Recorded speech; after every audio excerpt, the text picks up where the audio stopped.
para hacer una recapitulación de todo lo que hice la semana pasada. Les comento, Profesor, dígame. para hacer una consulta, pero no tiene que ver con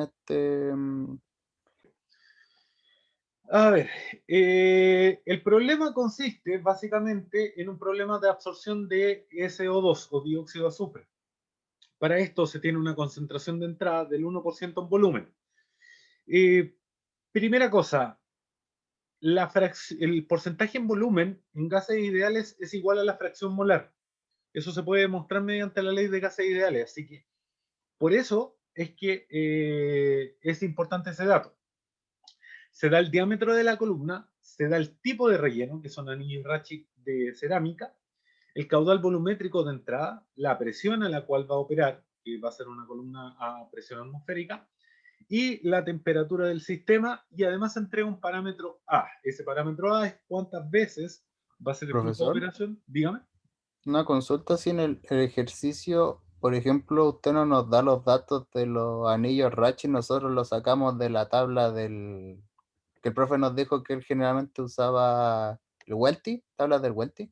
Claro, en el Welty están tabulados los datos, hay un montón de libros. Otro libro muy bueno es el Jankoplis, Ya. o el McCabe, también es un libro bastante bueno. Bueno, también si nos vamos más atrás, está el Faust, uno de los primeros libros de operaciones unitarias. Pero si no están los datos, claro, obviamente uno va a ese tipo de bibliografía y encuentra los valores. De hecho, eso es un poco lo que tienes que hacer en el laboratorio. Eh, bueno, se daba toda esta información. Esa información uno la agrupa en qué. No sé si ustedes tuvieron profesores de física que les dijeron la monística es la mitad del ejercicio, que les decían siempre que tenían que dibujar claramente la situación física. Sí, como que si uno ponía los datos y sabía que le daban, había puntos. Correcto. Bueno, acá yo no es que se les da puntos por el dibujo, pero sí el dibujo va a ayudar mucho para poder resolver los sistemas en los cuales se están estudiando. Entonces, ¿qué ocurría? Que el líquido, como no me indicaban nada, en este caso colocábamos la torre, que no iba a ser nada más que un rectángulo, donde por la parte inferior iba a ingresar el gas y por la parte superior iba a salir este. Y por la parte superior, por otro lado, el líquido iba a ingresar y iba a salir por la parte de abajo. Acá, a diferencia de lo que se hacía en balances de materia y energía, no se le asignan números a las corrientes, sino que se le asignan números a los puntos de la torre. El punto de operación 1, que es la parte de abajo o fondo, y el punto de operación 2, que corresponde al tope de la torre. De hecho, probablemente con Pablo, cuando vieron las ecuaciones de diseño, él realizó una integral entre fondo y tope, entre un punto 1 y un punto 2. Bueno, se entregaba un dato de equilibrio. ¿Qué es lo que ocurre? Que acá comienza a tener sentido eso de trabajar con bases húmedas y bases secas. Los valores que a mí me entregan en fracción molar se conocen como valores en base húmeda. ¿Por qué? Porque es el compuesto sobre el total que hay. Para llevarlo a base seca, que sería los kilomoles de un compuesto sobre los kilomoles de inerte en esa fase, la operación es bastante simple. Está dada por la fórmula que tenemos, disculpen, déjenme modificar una propiedad de la proyección. Quiero que en el monitor 2. Ahí sí. Entonces, a través de esta ecuación es posible realizar la conversión de valores de base húmeda a base seca. ¿Qué es lo que ocurre? Que este sistema es un sistema muy diluido. Fracciones molares menores a qué porcentaje hablábamos de diluido.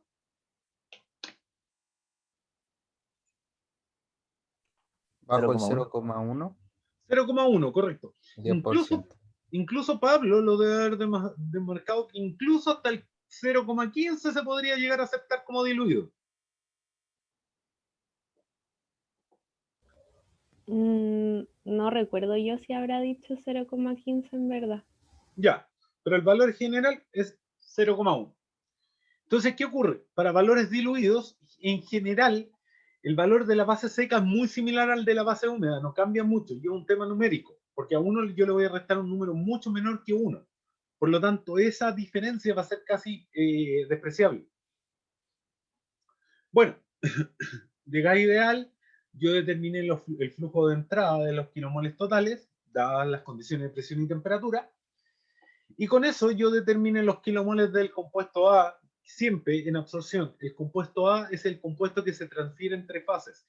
Los compuestos B son dos. Ahora hay que diferenciar que vamos a tener un B en el líquido y un B en el gas. B en el líquido va a corresponder al inerte. En el caso de este sistema, es el compuesto con el cual yo absorbo el compuesto de interés, que para el caso de estudio es el agua. En cambio, en el caso de la fase gaseosa, el inerte va a corresponder al que transporta mi contaminante. En este caso va a ser el aire.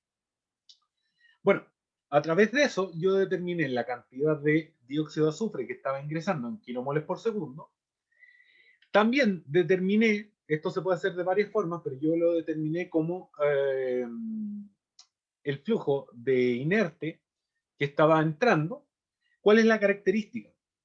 Y aquí viene un poco la diferencia. Nosotros, para poder simplificar los cálculos, asumimos que la transferencia de masa es de un componente para poder simplificar todos los cálculos. Si no, tendríamos que hacer el diseño por cada etapa por separado, resolver los equilibrios y determinar cuál es la altura mayor en función del compuesto que más yo me demore en transferir. Ahora, como me indican, acá hay un tema muy, muy importante, por eso lo recalqué, que a la salida nos indicaban que se necesitaba recuperar el 85%. Es decir, de todo lo que, de 100 moles que entran por la corriente gaseosa en la parte de abajo de mi columna, solo 15 van a abandonarla por la misma corriente gaseosa. Por eso es que aparecía acá el 0,15. ¿Por qué digo que esto es importante? Porque en algunos casos cometen el error de decir, ah, perfecto, entonces yo quiero recuperar el 85. Quiere decir que el IAB2 de salida va a ser igual al 0,15, que es lo que queda, pero de la concentración de la corriente 1. ¿Cuál es el problema con eso específicamente? Que estos, como están en base seca, yo estoy modificando también de una u otra forma el denominador dentro de estas fracciones molares, porque estoy diciendo que ahora va a haber menos en la corriente gaseosa. No sé si se entiende eso. ¿Se entiende la diferencia? Yo me enredé un poco, profe. Ya, ¿Puede volver a explicarlo? hagámoslo de manera más simple. Cuando a mí me dicen que tengo 85, perdón, cuando me dicen que yo tengo una recuperación, ¿a usted qué es lo que le suena con esa recuperación, Patricia?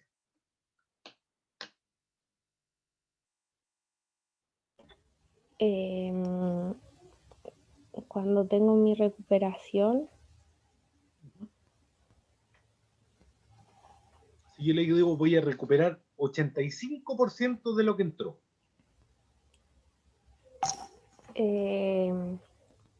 sería de lo que se está transfiriendo. En este caso, no. No, Profesor, No, yo no sé, diría del profe. agua. tampoco. Cuando ¿Tampoco? yo hablo ¿El de gas recuperación, entonces? tampoco, porque no hay recirculación en este caso a la compañera que escribió por el chat. Lo que ocurre es que cuando yo hablo de recuperación es, por ejemplo, yo tengo un contaminante que yo sé cuánto está entrando. Volvemos al ejemplo inicial. Digamos que tengo 100 moles de ese contaminante que están entrando. Y yo quiero recuperar el 85%. ¿Eso en qué se traduce en números ese 85% si entraron 100?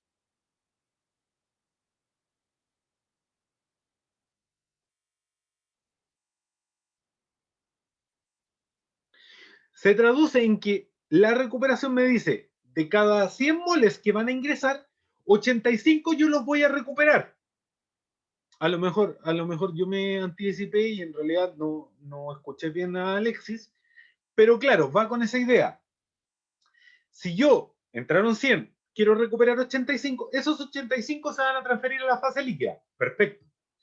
¿Cuántos entonces de esos de los moles totales que ingresaron son los que van a quedar en la corriente gaseosa?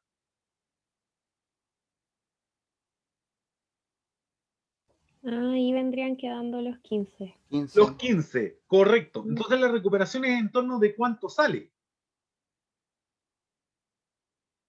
¿Qué es lo que ocurre? ¿Y a dónde viene esa distinción que estoy tratando de hacer? que algunas personas lo interpretan como que es que la concentración va a cambiar y va a quedar en su 15%. Y eso no es así. ¿Por qué? Porque la concentración se está midiendo respecto a un total. Es decir, si yo tenía inicialmente una concentración en fracción molar del 10%, no necesariamente que yo lo reduzca al 85% va a implicar que me van a quedar el 0,15 de la concentración inicial. ¿Por qué? Porque si yo voy acá, ¿cuál es la definición de la fracción molar?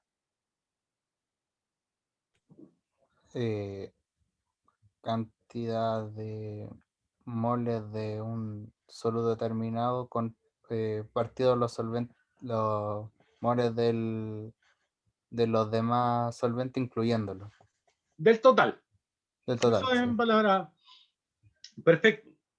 Entonces yo voy a tener esto que era lo de la entrada y esto yo voy a tener que hacer lo de la salida. Na2, recordando que en el tope de la columna sale nuestra corriente gaseosa. Ahora, yo les puedo plantear la siguiente pregunta. Esto creo que con esto va a quedar más claro. ¿Los moles totales que están saliendo por mi columna son iguales a los moles totales que ingresaron o no? No, ¿Por qué, Alexis? porque está sacando los 85, o sea, modifica numerador tanto denominador. Modifico tanto numerador como denominador. No sé si lo entienden los demás. Sí, profe. Ya. Genial. Entonces, como modifico numerador y denominador, esto, cuando a mí me hablan de recuperación, no lo puedo hacer. Porque ahí no estoy considerando la variación de los moles totales, porque eso también está variando intrínsecamente. Entonces, ¿qué es lo que yo debo hacer? Debo trabajar con los moles tal como lo hice yo acá. Con eso, luego, una vez que tengo determinado los moles que van a salir efectivamente, que son estos, puedo determinar las composiciones en base seca o en base húmeda. Ahí ya es cosa de cada uno. La pregunta es la siguiente. Si nosotros estamos asumiendo que solo el compuesto va a ser el que se va a transferir entre fases,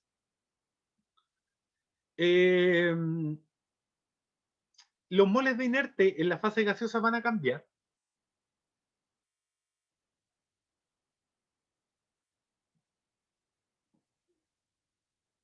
¿Puedes repetir la pregunta, por favor? Pero, sí, ningún problema. Vamos al dibujito mejor.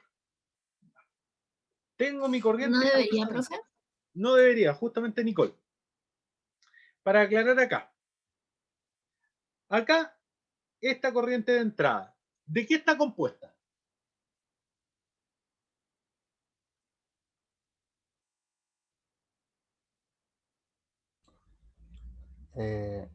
Dice un 85% de dióxido de azufre. No, es Y reducción en el 80%. Pero a mí lo que me interesa en el fondo son los componentes, ya. Uno es el ya. SO2 y el otro, ¿quién es? ¿Del aire? El aire, correcto, Marcelo. Entonces, miren, yo me voy a ir a la corriente de salida del gaseoso. Esa corriente de salida en el gas, ¿de qué va a estar compuesta? Nitrógeno y oxígeno. No, pero ¿No? que nitrógeno y oxígeno es Ahí. aire.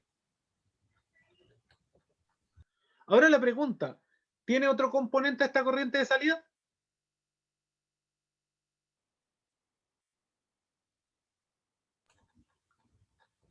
Y ahí no sé porque usted dijo de que iba a salir, perdón, iba a haber un 85% Recuperación. Por lo de tanto, me va a quedar el recuperación. 15, Sí, ¿cierto? pero el 15 estaría en la corriente del líquido, ¿no? No, el 15 va a ¿No? quedar en la corriente gaseosa, porque la recuperación yo la estoy tratando de hacer desde la corriente gaseosa. Ah, ya. Entonces me va a quedar un 15 en la corriente gaseosa. Ese 15%, ¿de quién va a ser? Del dióxido. Del dióxido, correcto. Este va a ser nuestro compuesto A, el compuesto que se transfiere entre las fases. ¿Qué es lo que va a ocurrir por el otro lado? ¿El aire se transfiere hacia la fase líquida? No. No. Entonces, ¿qué es lo que ocurre en base a lo mismo que me acaba de decir? Yo puedo decir que la cantidad de aire que ingresó es igual a la cantidad de aire que salió por arriba. De aire, no de corriente gaseosa. ¿Sí? Justamente, como puedo decir que es el mismo, entonces, yo en un punto acá, yo ya lo había determinado. Ah, perfecto. Entonces, ese valor de la corriente gaseosa, del NB, que va a ser el inerte, en este caso el aire, la corriente gaseosa, es el mismo, tanto la entrada como la salida. Por eso ha aparecido este valor. Con lo cual, haciendo por definición, yo sé que en base seca, por eso la I mayúscula, son los moles de A sobre los moles de inerte. Ah, perfecto. Y ahí me dio las fracciones molares. La conversión para llevarlo a base seca es la que aparece acá. Con eso determina uno la concentración de lo que yo quería que saliera. Pero esta es base húmeda o base total y esto es base inerte. Con eso apareció, con eso ya tuvimos que resolver la ecuación de operación. La ecuación de operación, ¿qué es lo que me da? Me da el cambio de composición en cada punto de mi torre, que no es nada más que el balance de materia. Acá yo hice la aclaración. L corresponde a las kilomoles totales de líquido por metro cuadrado segundo. G va a corresponder a las kilomoles totales de gas por metro cuadrado segundo. Eso es en base total, es decir, son los moles totales. En cambio, yo puedo definirlo aprovechando justamente esa parte del inerte, como hablábamos recién, Nicole comentó, que yo puedo transformarlo en base inerte. LS y GS. ¿En qué va a cambiar? En que en vez de ser kilomoles totales, ahora todo esto de acá, está pasando a ser los kilomoles de inerte. En la corriente gaseosa es aire, en la corriente líquida es agua. Acá está. ¿Qué es lo que ocurre? Que al yo reemplazar todos los valores que ya conozco de mi ecuación, en mi ecuación de operación, voy a obtener los una ecuación con dos incógnitas. ¿Cuáles son estas? LS sobre GS, que eso lo voy a tomar como una incógnita, y la otra es la concentración que va a tener el líquido. Porque yo no conozco con qué flujo está la corriente líquida y con qué, y dependiendo de eso, obviamente va a salir la concentración en la corriente líquida. Entonces, ¿qué es lo que se hace? Se deja mucho tiempo en contacto los compuestos, tanto que la altura de la torre se hace tender en un punto infinito. Es decir, yo voy a tener el compuesto el tiempo necesario. ¿Y qué ocurre si yo pongo un sistema que tiene transferencia de materia y alcanzo y lo mantengo en contacto por un tiempo infinito? ¿A qué condición llego?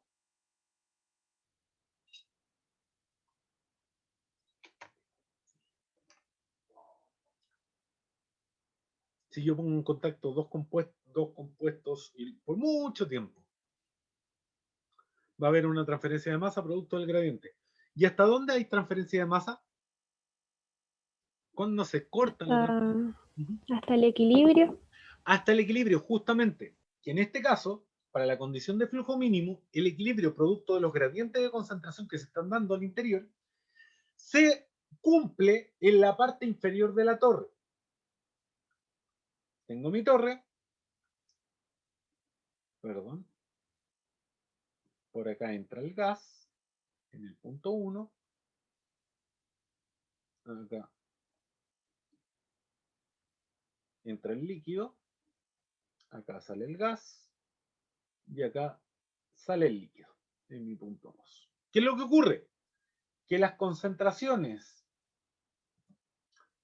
la concentración del líquido a la entrada, yo la voy a conocer. La concentración del gas a la salida, también la voy a conocer, que va a estar dada por esa recuperación de la que hablábamos anteriormente. La concentración de entrada, también la voy a conocer.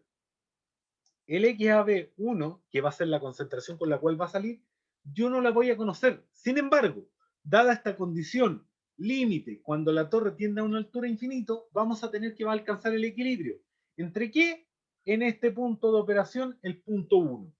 ¿Eso qué va a implicar? Que va a alcanzar el líquido una concentración ficticia denominada XA asterisco, donde yo ya no voy a tener transferencia de masa en ese punto. Reemplazaba los valores y la ecuación de equilibrio creo que me la daban. Con eso se obtenía la concentración asterisco. Esa es la concentración ficticia de equilibrio si yo tuviese una torre de altura infinita. Con eso reemplazado, se iba ahora a tener solo una ecuación con una incógnita. ¿Cuál va a ser? Si yo tengo dos compuestos, que los voy a poner, o un sistema como este caso, y yo los pongo en contacto mucho tiempo, yo voy a necesitar la cantidad mínima de líquido para poder hacer la separación que a mí me están pidiendo en el problema. De ahí es donde sale el concepto de flujo mínimo, LS sobre GS. Y esa es la única incógnita que queda en este caso. Al despejarla, se va a obtener el valor. Obviamente acá, el valor de acá corresponde al equilibrio. Ahora, ¿qué es lo que ocurre? Como conceptualmente ya hablamos, si yo tengo la condición de equilibrio, tengo el flujo mínimo, pero a una altura infinita, eso en la realidad yo no lo voy a poder hacer, porque yo quiero una torre con tamaño finito, una torre que yo pueda instalar. Entonces, ¿qué es lo que se hace en ese caso? Uno simplemente lo modifica. ¿Y qué es lo que dice? Si este era mi flujo mínimo, entonces voy a aumentar ese flujo para que ahora la torre me quede de un tamaño real, un tamaño fabricable, 5 metros, 10 metros. ¿De dónde va a salir ese parámetro? Hay que ver parámetros del sistema, hay que ver el equilibrio termodinámico. Va a depender de muchas cosas. De hecho, muchas veces encontrar el factor justo, ahí obviamente en bibliografía como el Perry hay valores recomendados, pero hay otros sistemas que no los tienen y hay que hacer simplemente prueba y error hasta encontrar el valor óptimo. Bueno, el parámetro A que me estaban dando, que era 1,8, es la razón entre el LS sobre GS de operación, es decir, con cuánto flujo real voy a trabajar, sobre el flujo mínimo. De esa forma se obtiene el flujo de operación. Ahora, como yo cambié el flujo de operación, bueno, ¿en qué se va a traducir? En que va a cambiar mi ecuación de equilibrio, o sea, de operación. ¿Por qué? Porque ahora yo cambié el término LS sobre GS. Ya no es el mínimo, es el de operación. ¿Qué va a implicar? Y yo de esta ecuación ahora me queda como incógnita la concentración de salida del líquido. Como tengo esa concentración de salida, ahora la puedo despejar de esta ecuación. Y con eso se obtienen finalmente la concentración real con la cual voy a operar mi sistema y, y los moles de flujo de líquido, que esa era la pregunta A. ¿Qué es lo que vamos a hacer hoy día? Ya, igual tomamos harto tiempo en esto. Vamos a diseñar la altura, ¿no? De acuerdo a lo que vieron con Pablo. Pregunta. ¿Cómo se diseñaba la altura en sistemas de absorción? ¿Qué ecuación era la que regía?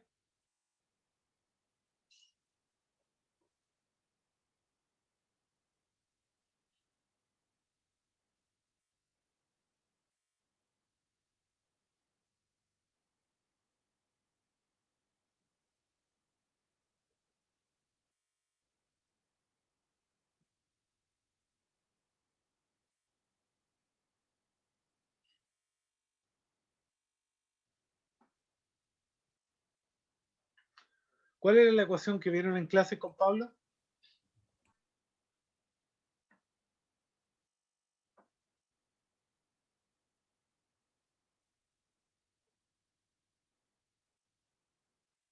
No tendría que ser una en función de la caída de presión, pero todavía no sé el nombre. ¿Es No algo era la en Pérez. ecuación función de de la caída de Ergun. presión? ¿No es la de Pérez y Álvarez?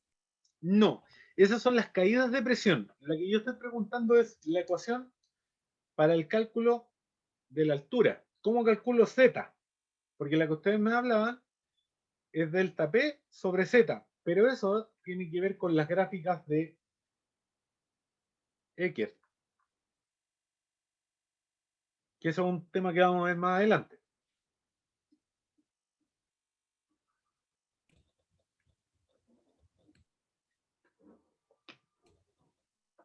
Tampoco para las ecuaciones de Álvarez. No, porque la ecuación de Pérez y Álvarez a mí me sirve para determinar la caída de presión. El mismo Ya. gráfico de Eckert, pero escrito de manera analítica. Ahí, justamente como dice Catalina, medias logarítmicas. ¿Le son el parámetro H o G, N o G? ¿Recuerdan haberlo visto?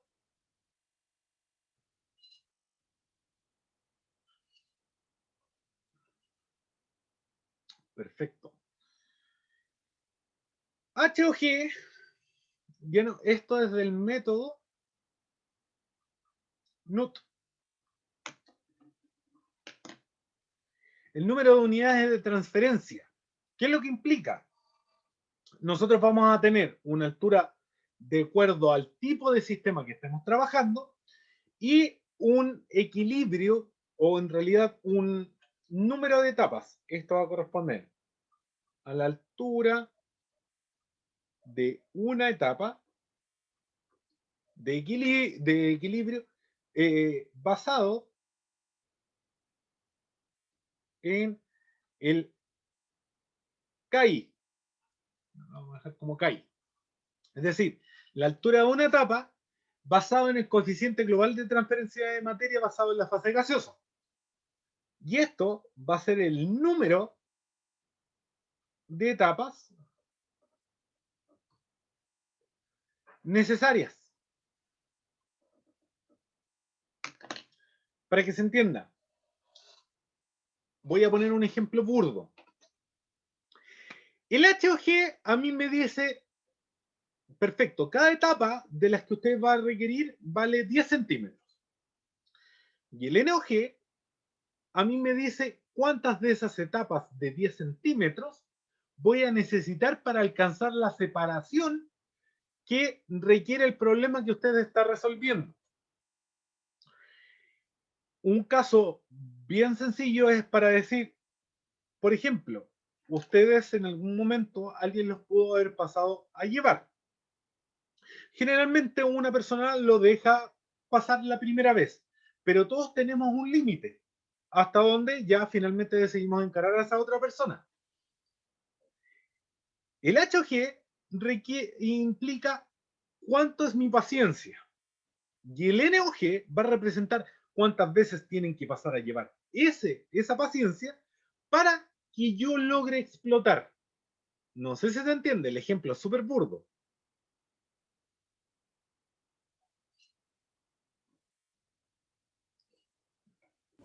Sí, profe, se entiende. Ya. Entonces, después, al multiplicar ambos, es donde nosotros obtenemos la altura. Ahora, ¿qué ocurre específicamente? Y aquí es donde viene. ¿Cómo? De hecho, les voy a pedir, ¿tienen el ejercicio abierto?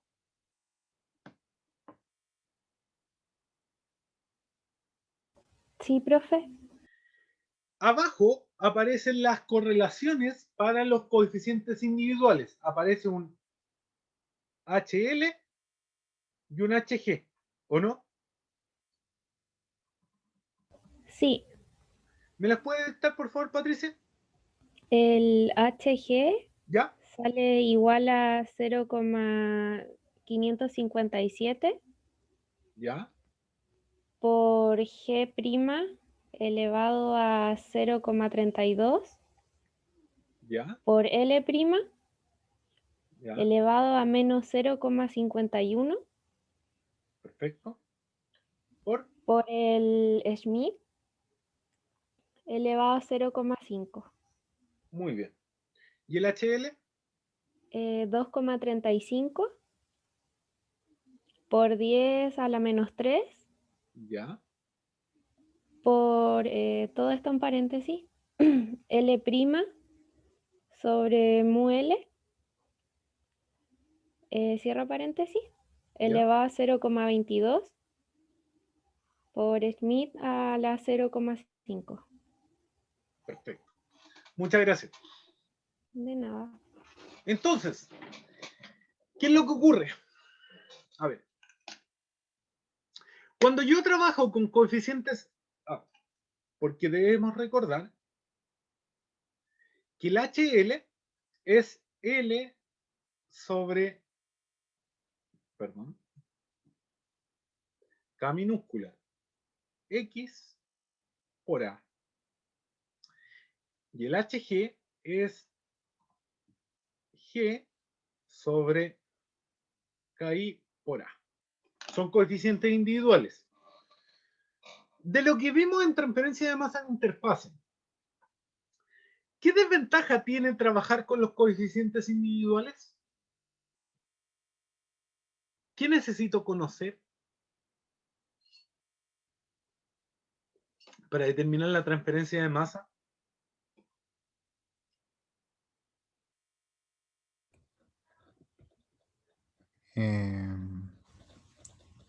El factor de corrección. Uno, el factor de corrección, pero había otra cosa que era mucho, por ejemplo, La curva. ¿Cómo se llama?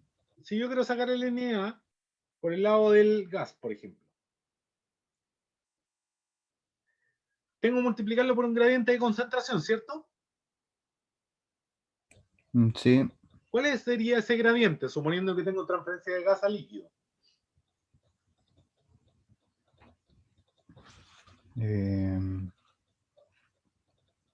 La. Sería Era I la. sub AB menos I sub. Ahí, de interfase, Ahí sí. De ¿cierto? interfase. Pregunta, ¿encontrar la concentración de interfase era fácil o difícil? ¿O era engorroso? Difícil. Era difícil. Entonces, ¿qué es lo que ocurre? Que lo mismo me va a pasar con el líquido. Entonces, la recomendación en general es diseñarlo por algún coeficiente global. ¿Qué es lo que ocurre? Porque acá, para determinar esta concentración en la interfase, ¿qué tenía que ocupar yo? ¿Se acuerdan cuál era el procedimiento que hacíamos? ¿Qué ecuación había que hacer? Ocupar. Eran dos. Una era la de enlace. ¿Correcto? ¿Y la otra, Nicole? ¿Se acuerda?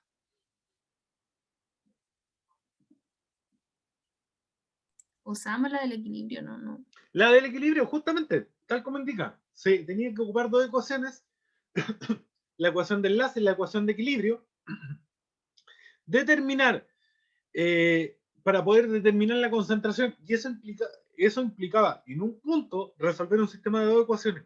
Pero ahora yo tengo una torre de absorción, entonces va a implicar hacerla en muchos puntos, lo cual es mucho más engorroso. Sin embargo, ocupar los coeficientes globales tenían una ventaja. Yo ahí no ocupo la ecuación de enlace. ¿Por qué? Porque yo estoy asumiendo que todo va a estar restringido a una fase a través de la ecuación de equilibrio. Entonces yo proyectaba la concentración, por ejemplo, de la fase líquida en la fase gaseosa a través de la ecuación de equilibrio. Eso es mucho más simple. Entonces, eso llevado a la práctica con estos tipos. No digo que no se pueda diseñar mediante un coeficiente individual. Sí se puede, pero mucho más engorroso. Mi recomendación es que lo hagan con los globales. A menos que hayan ciertas consideraciones, que esas son súper simples. Por ejemplo, que un compuesto se absorba demasiado rápido en una de las corrientes y su concentración decaiga rápidamente a cero en esa zona. Pero esos son casos muy particulares. En la generalidad, lo que yo les puedo recomendar es tratar de diseñarlo por una forma global o individual. Para eso, ¿qué es lo que uno hace? El H o G, uno lo calcula como la suma de los coeficientes individuales.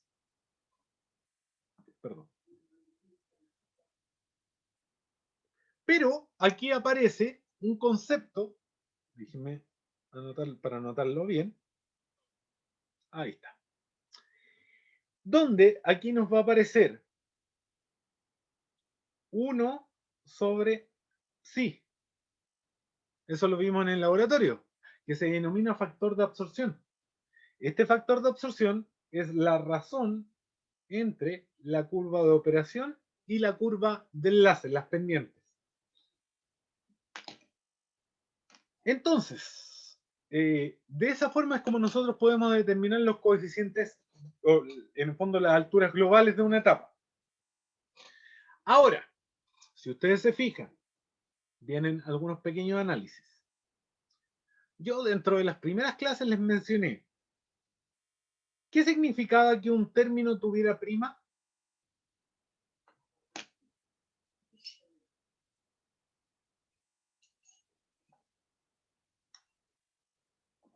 Porque si ustedes se fijan, acá está con prima, pero acá no está la prima.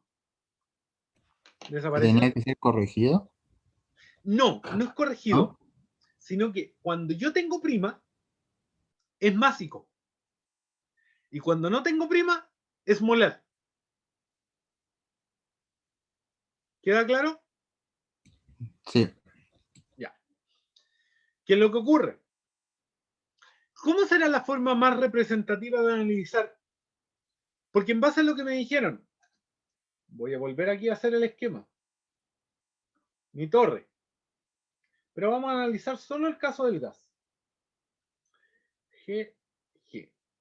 Este es el 1, G2. Prima. Vamos a hablar con masa. Y por ejemplo, yo voy a ubicar acá un punto A. Y voy a ver, este punto A obviamente va a tener un G'. Y aquí voy a ubicar un punto B. Va a tener un G'.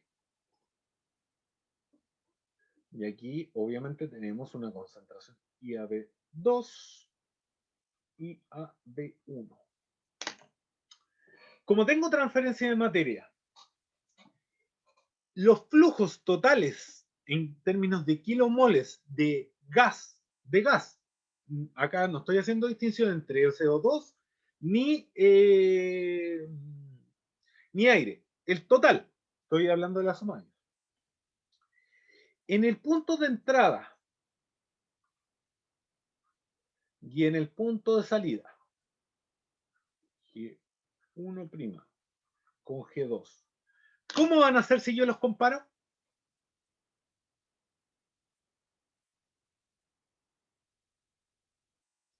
Adentro de la columna, ¿qué le está pasando al compuesto A, el dióxido de azufre? ¿Qué está ocurriendo con él en la columna?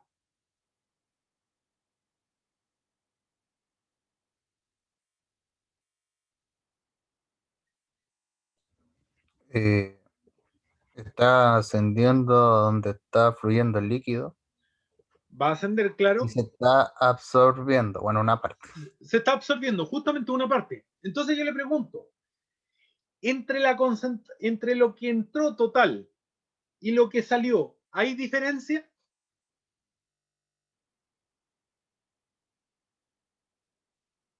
En la corriente gaseosa.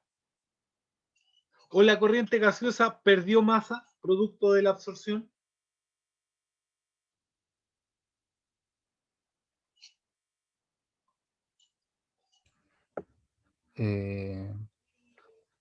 Sí, ¿habría diferencia? Habría diferencia. Entonces, ¿en cuál de los dos puntos estaba más concentrado? ¿A la entrada o la salida? A la entrada. A la entrada. Por lo tanto, ¿cómo va a ser la salida o la entrada con respecto a la salida? Si yo los comparo, ¿va a ser mayor, igual o menor? La salida tendría que ser menor que la entrada. Correcto. Ahora yo me voy adentro. G1 con respecto al punto G'. Acá, en este punto de la torre. Si ya estuvo en contacto un ratito con el líquido, ¿perdió dióxido de azufre producto de la absorción? Sí. Perdió, justamente. Por lo tanto, ¿cómo van a ser la masa de gas con respecto a la que ingresó? Menor la que ingresa. Menor la que está en el punto A. Porque como yo tuve contacto, ahora yo perdí ese CO2 en la corriente gaseosa, se la estoy pasando a la corriente líquida. Por lo tanto, esta masa disminuyó. Sí. Menor nuevamente. Y esto va a ocurrir punto a punto. Siempre va a ir disminuyendo la concentración. ¿A qué es lo que voy con esto?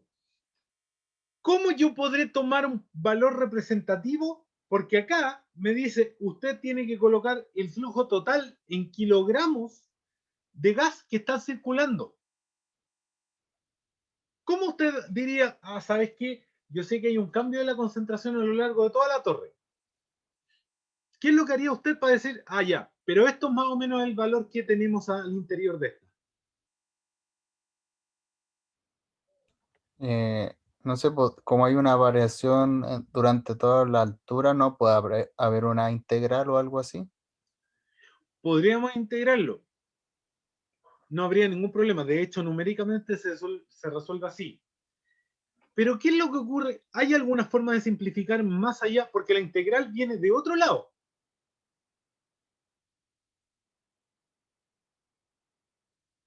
Si yo quiero saber más o menos cuánto tuve ahí al interior del sistema, cuando usted tiene muchos datos, ¿cómo puede encontrar un valor representativo de todos esos datos?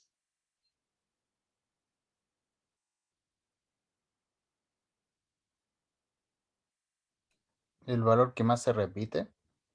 Eso es la moda, pero en este caso nosotros ya sabemos que no se va a repetir ninguno, porque siempre va a ir disminuyendo, punto a punto, por el contacto. El dato central, entonces. ¿Y cómo se llama ese dato central? La media. La media, justamente. Entonces, para nosotros determinar estos coeficientes, para tratar de hacerlo de manera más representativa, lo que nosotros vamos a hacer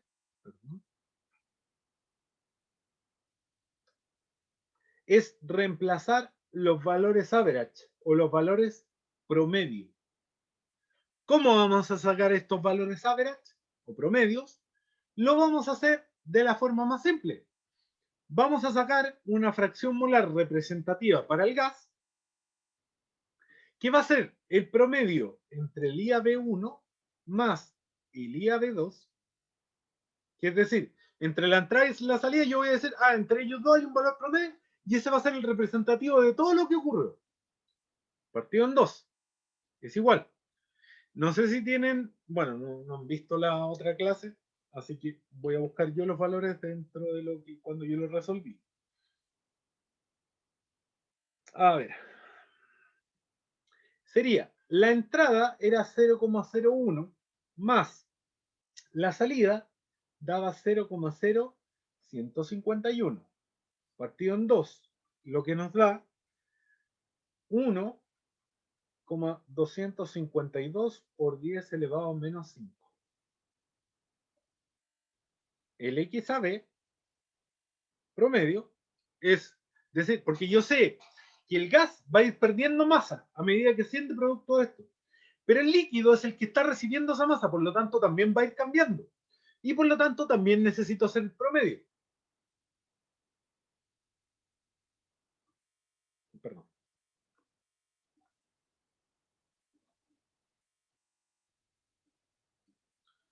XAB2 más XAB1 partido en 2. Igual. En este caso me da 1, déjenme borrar para dejarle anotados los números.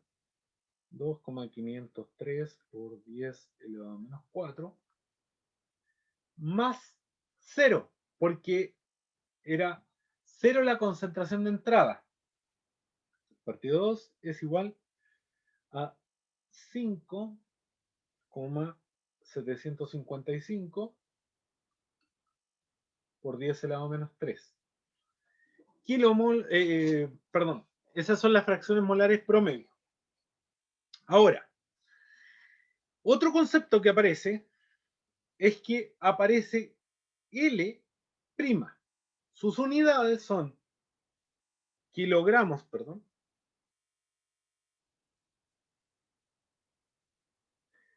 totales del líquido por metro cuadrado por segundo.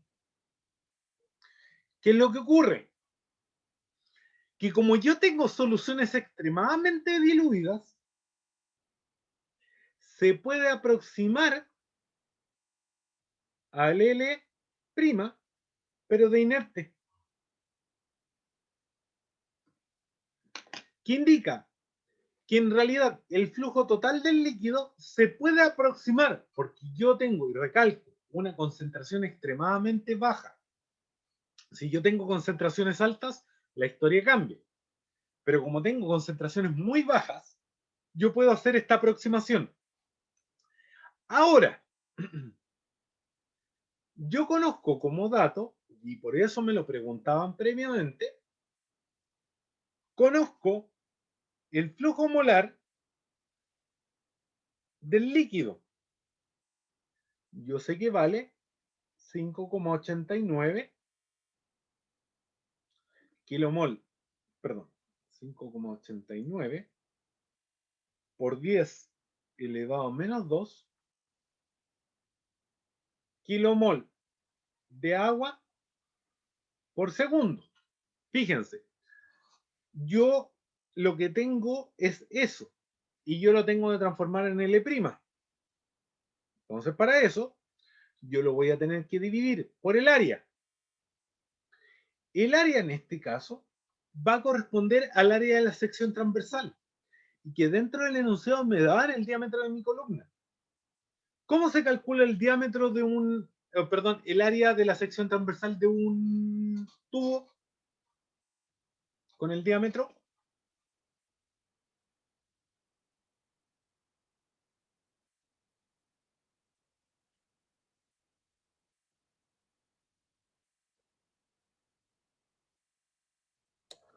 Profesor, Dígame. cuando se refiere a sección transversal, ¿se refiere como a la cubierta del...? Mire, ¿Se refiere como a la...?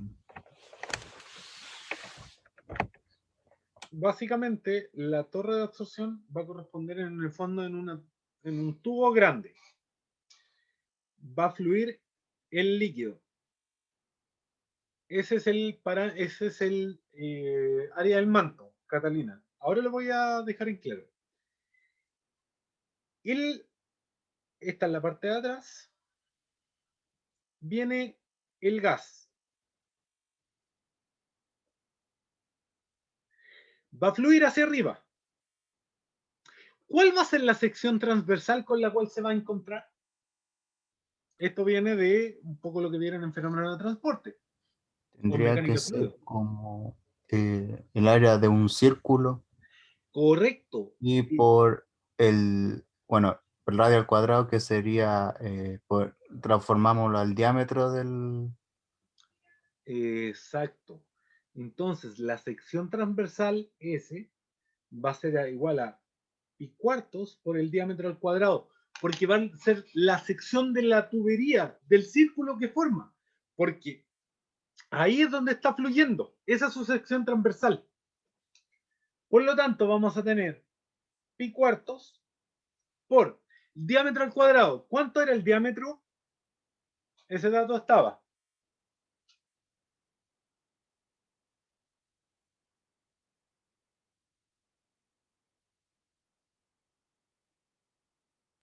Era 0,4. Perfecto. Pi cuartos por el diámetro al cuadrado, perdón. Por 0,4 al cuadrado. Por. Pero tengo kilomoles. ¿Cómo lo paso a masa? ¿Qué tengo que hacer para pasar esos kilomoles de agua a kilogramos? Jugar el peso molecular.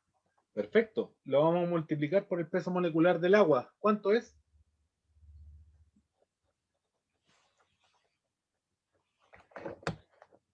18.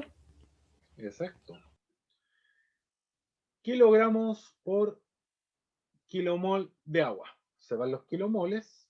Esto me va a quedar metro cuadrado. Y me va a quedar en las unidades que nosotros estábamos buscando. Esta es una aproximación.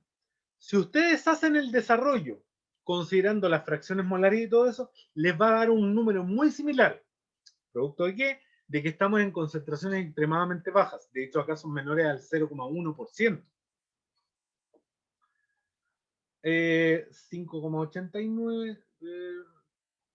No, ¿cuánto da esto como resultado? Me dio 8,437. ¿Por 10 elevado a? ¿O no, Ah, perdón? no, entonces algo hice mal porque no me dio por 10 al algo. Ah.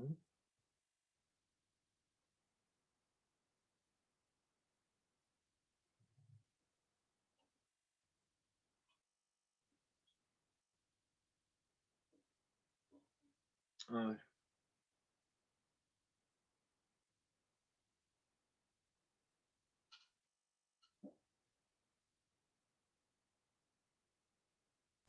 Me quedó igual de nuevo. A ver. Déjenme revisar. Que a mí me da un valor bajo. A mí también. Me quedó sin elevado a nada. Sí. A ver.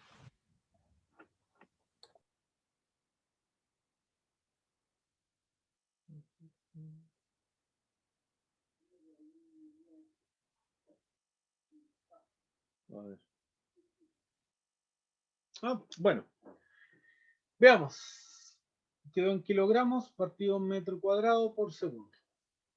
Revise, después lo vamos a confirmar el valor. G'. Igual. O déjenme revisar arriba a lo mejor. Tomé mal el valor. El flujo de líquido. Solo el flujo de líquido. Ah, perdón. Porque yo tomé, este es el flujo mínimo. Este es el flujo mínimo de, que está circulando. No es el flujo operacional. Este valor es el que nos está faltando. Y ese ¿Y ese hay que sacarlo, profe, o se hay que termina? sacarlo, pero Ah, ya. de hecho se saca de acá, para que no se me olvide, o no, para poder explicarle. De acá.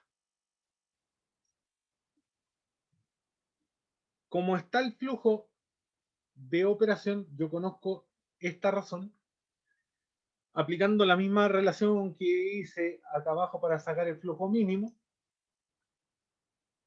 acá, este valor, lo que uno debe hacer es exactamente lo mismo y saca cuánto vale en realidad, de acá lo que va a salir es el N, el flujo de líquido inerte de operación. Pero si no, hay otra forma. De hecho, lo vamos a hacer por esa otra forma y ustedes corroboran después. ¿Cómo lo vamos a hacer?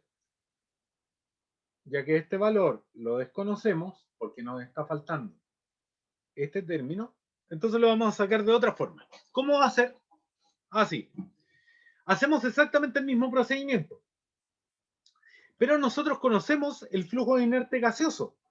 El flujo de inerte gaseoso, o en realidad aquí vamos a trabajar así, vamos a sacar el flujo promedio que va a circular. Van a ser los moles de gas inerte. ¿Qué unidades tiene esto?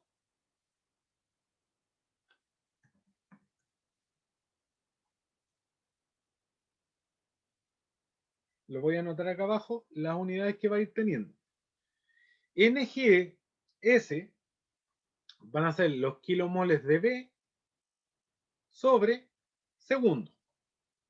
Yo sé que quiero que todo esto tenga unidades de kilogramos totales por metro cuadrado por segundo. Ya. ¿Cómo puedo transformar estos kilomoles de B a kilomoles totales?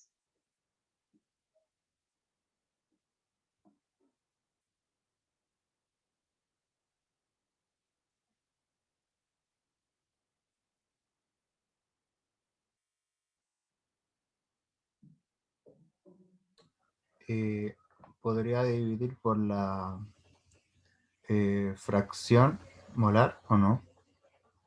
Correcto. Específicamente uno no divide por la fracción molar directamente, sino que divide por 1 menos esa fracción molar.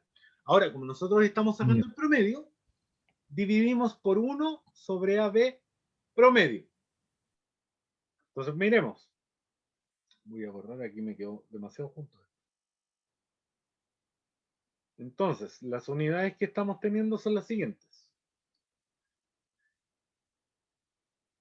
Kilomol de B sobre segundo. Al dividir por 1 menos la fracción molar, lo que nosotros vamos a tener, para que quede ahí escrito, son los kilomoles de B sobre kilomol total. Se van a ir los kilomoles de B y me va a quedar esto, por el momento, en kilomol total sobre segundo. Ahora, ¿cómo transformo los kilomoles totales a masa?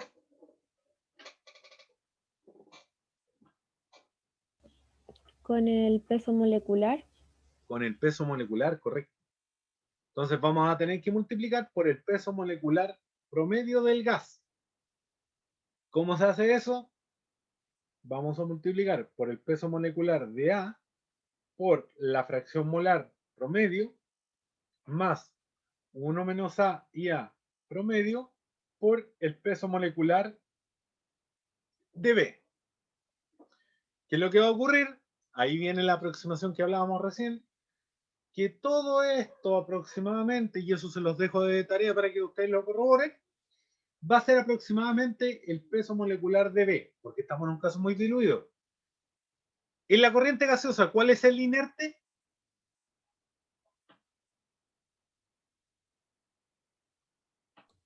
El aire, El aire. Por lo tanto, nos va a quedar, ¿cuánto es su peso molecular?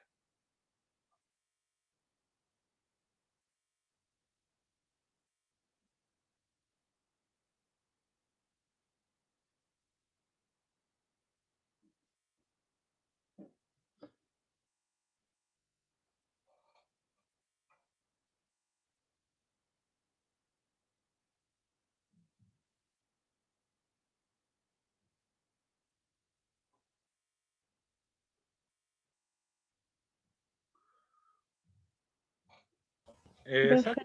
Profe, chat 29. dijeron 29. 29. 29. Ah, ya. Perfecto. Entonces de acá nosotros vamos a sacar. El flujo de inerte, yo ya lo había calculado anteriormente aquí, que ya lo teníamos sacado, es 3,09 por 10 elevado a menos 3. 3,09 por 10 elevado a menos 3. Dividido 1 menos la concentración promedio del gas, que acá está, 1,252 por 10 elevado a menos 5.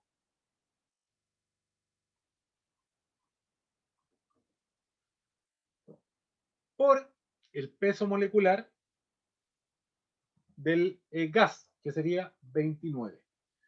Como obviamente acá nosotros tenemos el peso, esto lo voy a borrar, como estamos multiplicando por el peso molecular, vamos a tener, perdón, en términos de unidades, kilogramos sobre kilomol. Se van a ir. Ah, entonces lo único que me está faltando es dividir todo esto por el área de la sección transversal, que en el caso es la misma, porque el gas va a ascender por la misma circunferencia donde está descendiendo el líquido. Entonces vamos a tener que dividir todo esto por pi cuartos diámetro al cuadrado, que el diámetro dividimos acá por el área, que va a estar en metro cuadrado, y nos va a dar la unidad que requerimos. El diámetro al cuadrado me dijeron que era 0,4 al cuadrado. ¿Cuánto me da este G' promedio? Me dio 0,713. 0,713.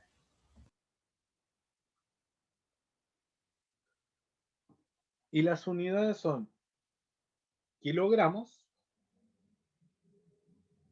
metro cuadrado por segundo. Déjenme verificar.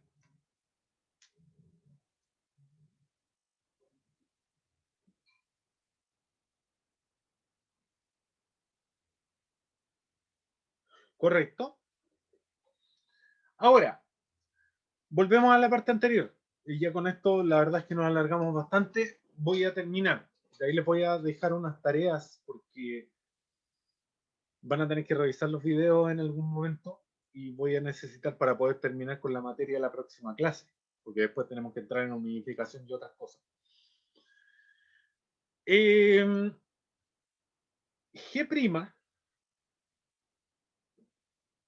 perdón, yo conozco este término. Entonces, fíjense.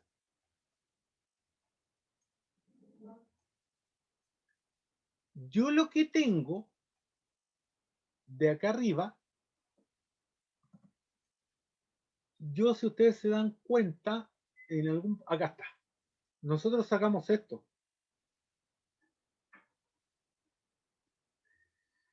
Vamos a ocuparlo. ¿Cómo? Acá les voy a mostrar.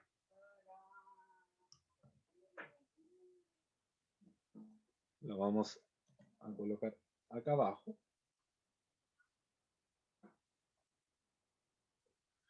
¿Qué es lo que va a ocurrir? Como estamos en una solución extremadamente diluida, nosotros sabemos, perdón, que esto es aproximadamente igual a L sobre G, los totales. Por lo tanto, yo de acá puedo despejar que L va a ser igual a 34,322 por G. Ahora si nos fijamos en sus unidades específicamente,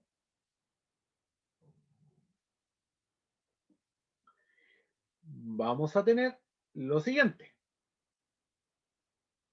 34,322 no tiene unidades. ¿Por G? Pero G nosotros lo tenemos en términos másicos. Entonces, ¿qué es lo que deberíamos hacer?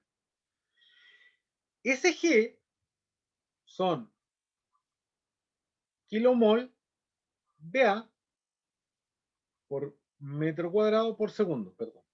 Estos son kilomoles totales. ¿Qué es lo que vamos a hacer? Tenemos ese término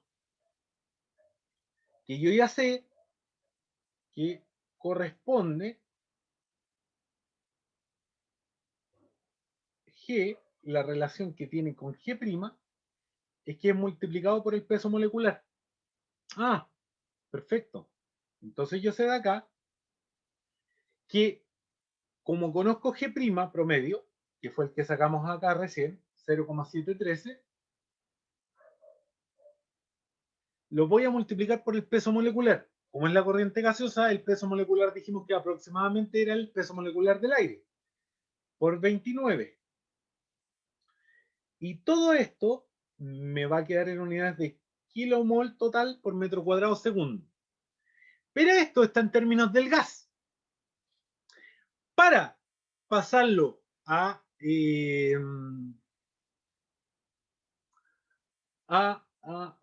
espérenme, eso no sé si está bien. Estos son kilomol, estos son kilogramos. No tengo que multiplicar por el peso molecular. ¿Qué tengo que hacer?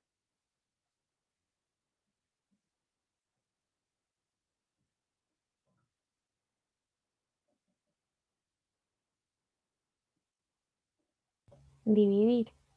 Exacto. En realidad, este término es dividido el peso molecular del gas. Entonces, dividimos por el peso molecular del gas, que es aproximadamente 29, y con eso tenemos G. Ah, ya, perfecto. ¿Cuánto me da este producto? 34,322 por 0,713 partido 29. Me dio 0,844. 0,844. Perfecto. Kilomoles totales en el líquido sobre metro cuadrado por segundo. Entonces ahora tengo dos opciones. O transformo todo esto a, a masa por el lado del líquido, por eso hice la distinción. O simplemente con eso yo puedo reemplazar acá.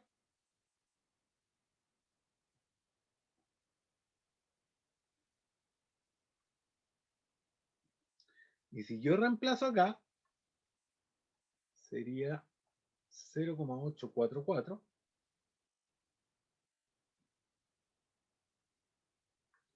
Y con eso voy a obtener el L'. O la otra opción que puedo hacer, bueno, ahora que tengo esto, yo simplemente, como ya sé que es el total, y el promedio se puede aproximar al de inerte, esto simplemente lo tengo que multiplicar por el peso molecular del líquido, que es decir, 0,844 por 18. Y voy a obtener el flujo de líquido L'. ¿Cuánto me da este producto? 15,192.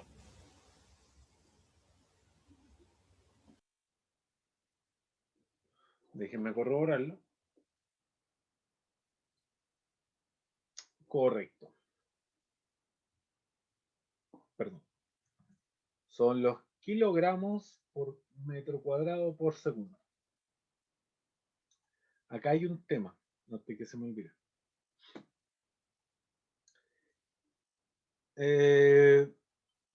Este término que yo coloqué acá, ya está en términos de los metros cuadrados por segundo. Por lo tanto, yo simplemente acá no tengo que dividir por el flujo máximo, o sea, por el área.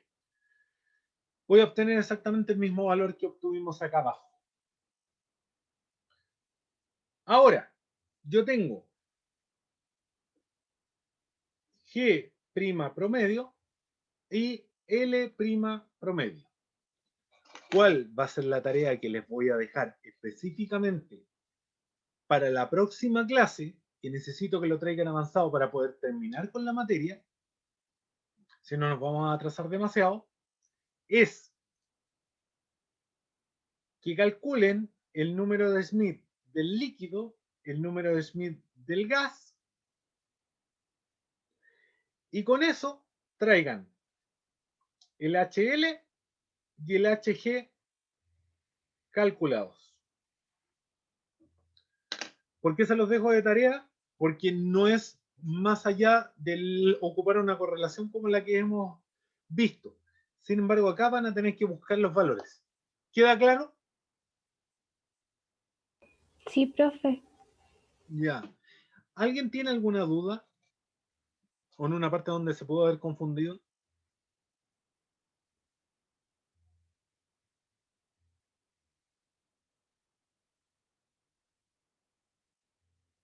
Profe, Dígame.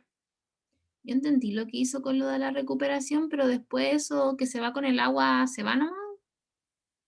¿Cómo? ¿No pasa nada? O sea, ¿Cómo? es que dijo que se recuperaba el 85% Sí. y dijo que eso se iba en el agua. Sí. Ya, ¿y qué pasa con ese flujo después? ¿Nada? O sea, Lo que se pasa fue es en que el agua nomás. exacto. Lo que pasa es que ustedes están analizando ese proceso. Ahora, si tiene una planta, probablemente eso pase a otro tipo de tratamiento. Ah, ya, gracias.